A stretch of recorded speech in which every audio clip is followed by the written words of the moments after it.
Hello everyone. Today we'll learn about programming languages and their applications in the real world. So basically we will talk about four programming languages, four of the most important programming languages nowadays. First is Java, then C++, then Python, and then JavaScript. Again, there are other languages like Kotlin, Golang, and these are languages which are emerging languages. These are getting their fame eventually, and after some years maybe these will become as famous as the four programming languages here. So then we'll talk about them. But nowadays Java, C++, Python, JavaScript are the most famous programming languages used on a daily basis in the industry. So first we'll talk about Java. So let's talk about Java a little bit. So one of Java's very important features is that it's platform independent. So it can be written in any programming language and it can be compiled and run in different operating systems like Mac, Windows, Linux, etc.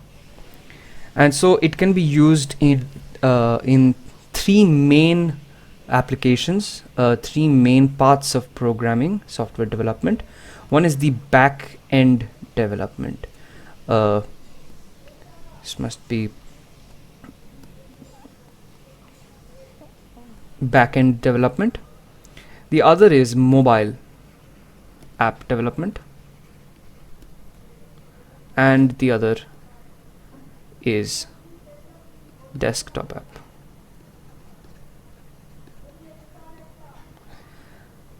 So if you want to do back-end development in Java, and back-end is the way your application communicates with the database.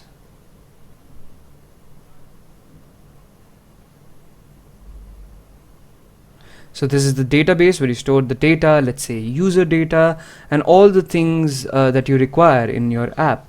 And your app, the front end of the app, which is facing the user, which interacts with the user, needs to get that data from the database, and that's what back-end development is, the communication between databases and the application. So to make this type of an architecture, the back-end architecture of an application, we can use the Spring framework in Java. Spring framework, it's a framework, means it's a subset of Java, which has some features of its own, which helps it in making back-end architecture in Java. And for mobile app development, we require a tool, Android Studio. Android Studio is an IDE, so it is a text editor which helps Java code to run in mobiles, and that's what we require for mobile app development in Java. And in desktop app development, we need to know Java FX library. Java FX is a library. It has its own functions and methods which we can use to create desktop apps. Let's say we can create a window, we can create buttons, and all these things are there present in the library Java FX. So these are the tools which we require to make these applications, these types of applications in Java. So next we'll talk about a programming language called C++. And I'll not talk too much about C++ because it is used in a very small part in the industry, but a very important part in the industry, and that is operating systems. So again, C++ cannot be used in isolation. It has to be used with C and assembly to make operating systems. So if you want to make operating systems like Linux and Windows, if you want to make your own operating system, you'll have to learn C++, C, and assembly, all the three, and then write your operating system code. But making an operating system is probably the most difficult part of software development.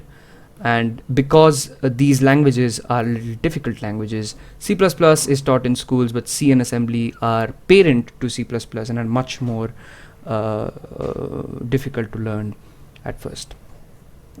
So we'll not talk about C++ that much because it's used only for operating systems. It can be used for many other things, but it's basically used for operating systems nowadays. Now we'll talk about Python. A very interesting programming language. It's a very good programming language. It is used widely, and that is because its ability to do data analysis. Now, Python was created keeping in mind data analysis, and that's why Python has many libraries like pandas and NumPy. These help in data analysis. And because it has these libraries, and there are many more, Python is very good in machine learning.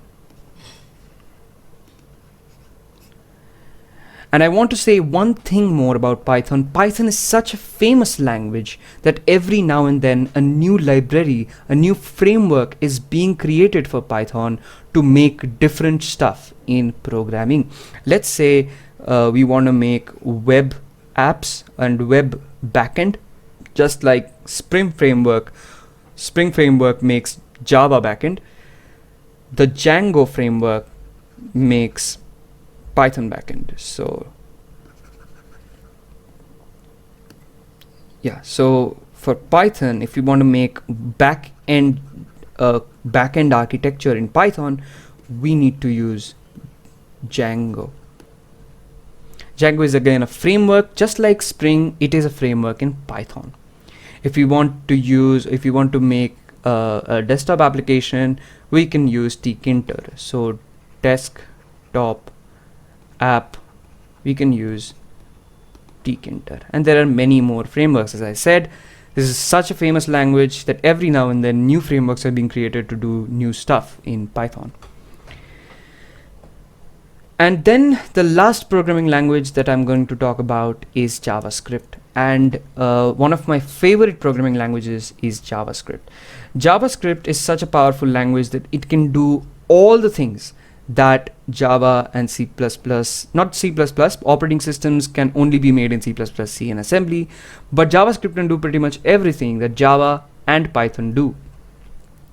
So JavaScript can make web apps. So basically web development, everything in web development, including front end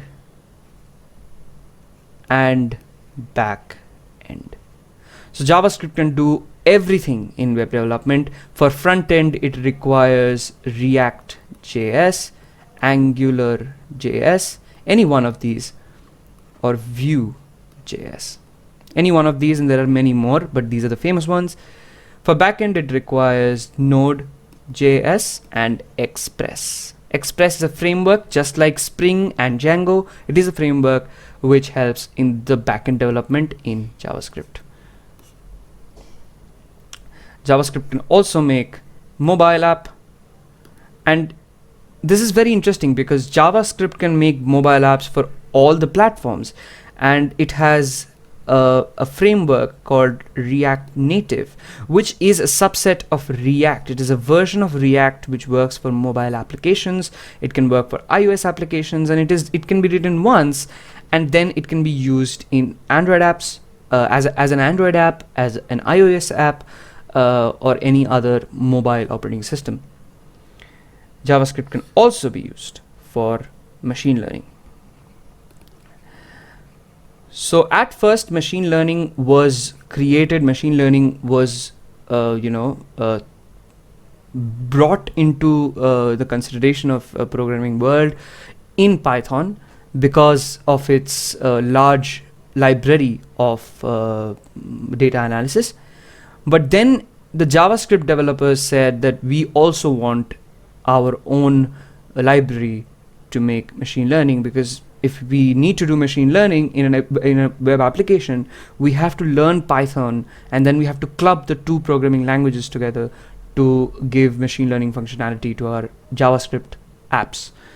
And that's why machine learning can now be done in JavaScript with TensorFlow JS.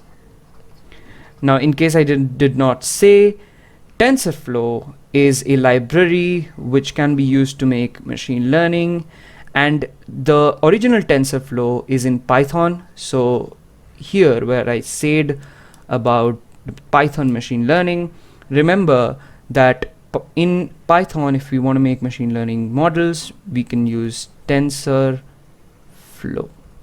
But later on, when JavaScript developers wanted their own library of machine learning, they made TensorFlow JS, which is just the JavaScript version of TensorFlow. Now, JavaScript can also make desktop applications. And for that, it requires Electron.js.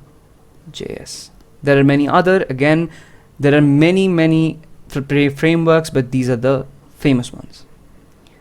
So if you learn any of these, React, Express, Node.js, React Native, Electron.js, TensorFlow.js, you will be able to do one of these things. And if we get time and if people are interested, and please let us know if you're interested in the comment section, that if you want to know about JavaScript more, and if you want to know about the front end and back end development in JavaScript, we can make a video on that too.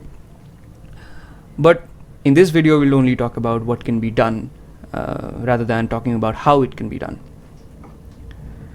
So we are pretty much done with all the programming languages that I wanted to talk about. We have done Java, we have done C++, C and assembly, we have done Python, and we have done JavaScript. Now, one last thing that I wanted to tell you, that many of our schools also teach HTML.